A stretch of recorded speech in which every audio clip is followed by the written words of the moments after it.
अब हम सममात्रिक छंद के बारे में बात करने जा रहे हैं।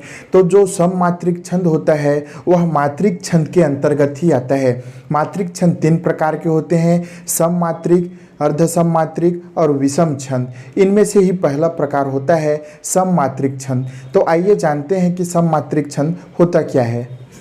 तो हम बात करते हैं सममात्रिक छंद के बारे में और जानते हैं कि सममात्रिक छंद होता क्या है और सममात्रिक छंद को हम पहचानेंगे कैसे। तो जिस छंद में चरण पाए जाते हैं और जिस छंद के चारों चरण, यहाँ पे ध्यान देंगे चारों चरण का बात कहा जा रहा है, तो जिस छंद के चारों चरण समान होते हैं, जिस छंद में चारों चरण समान होते हैं उसे सममात्रिक छंद कहा जाता है। नाम से ही स्पष्ट है, सम मतलब कि समान और मात्रिक मतलब मात्रा, उसे सममात्रिक छंद कहते हैं। तो इसे हम उदाहरण की सहायता से और अच्छे तरीके से समझ जाएंगे। तो सममात्रिक छंद की परिभाषा हो जाएगी कि जिस छंद के चारों चरण समान होते हैं सममात्रिक छंद कहलाते हैं। तो सममात्रिक छंद की परिभाषा हो जाएगी कि जिस छंद के चारों चरण में मात्रा, ध्यान देंगे मात्रा समान होते हैं, सममात्रिक छंद कहते हैं। इसके अंतर्गत मुख्य रूप से आते हैं जैसे कि चौपाई छंद हो गया, इसके अंतर्गत प्रमुख रूप से आता है। चौपाई के अलावा हमारा आता है रोला छंद, रोला छंद भी सममात्रिक के अंतर्गत आता है। इसके अलावा हमारा गीतिका छंद हो गया और गीतिका के अलावा हमारा हरि गीतिका छंद हो गया।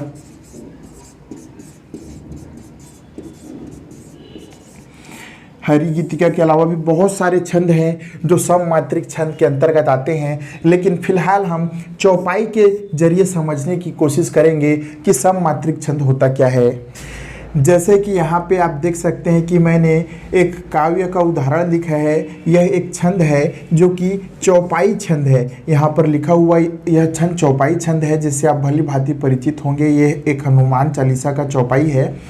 जय हनुमान ज्ञान गुण सागर, जय कपीस तिहु लोक उजागर।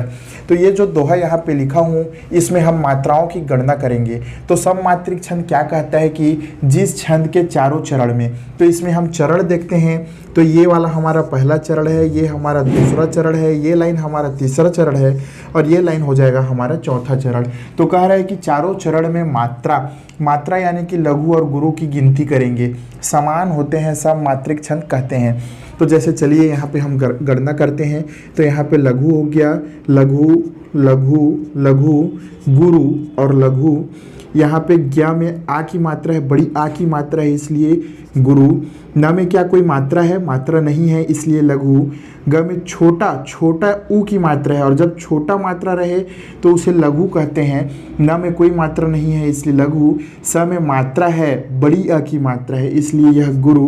ग में कोई मात्रा नहीं है इसलिए लघु। अब इसकी हम गणना करते हैं। तो लघु को 1 गिनेंगे और गुरु यानी एस जैसा निशान है उसे 2 गिनते हैं। 1 2 3 4 5 6 7 8 9 10 11 12 12 2 14 15 16। तो यहाँ पे 16 मात्राएं, यह पहले चरण में हमको 16 मात्रा प्राप्त हुई है।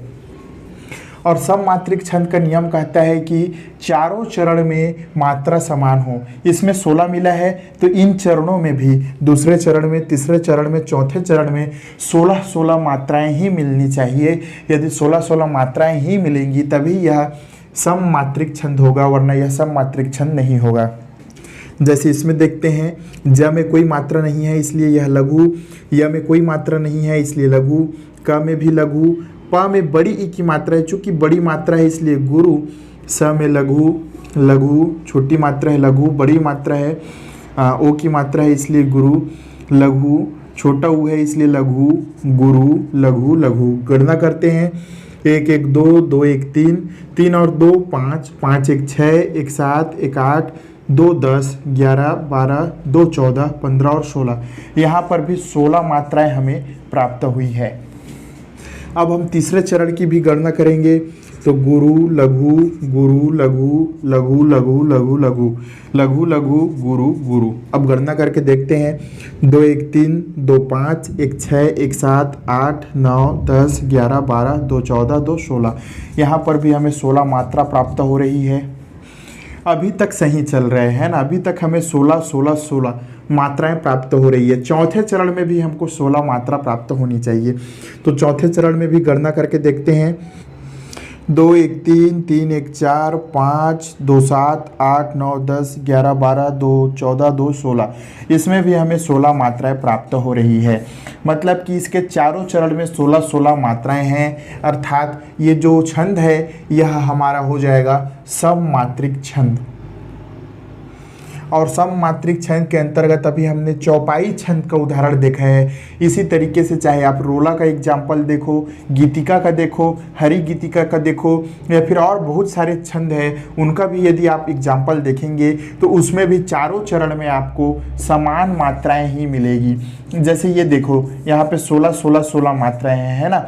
यदि इसी में अलग अलग मात्रा मिलती, इसमें 16, इसमें 17, इसमें 20, इसमें 10, तो यह विषम छंद हो जाता।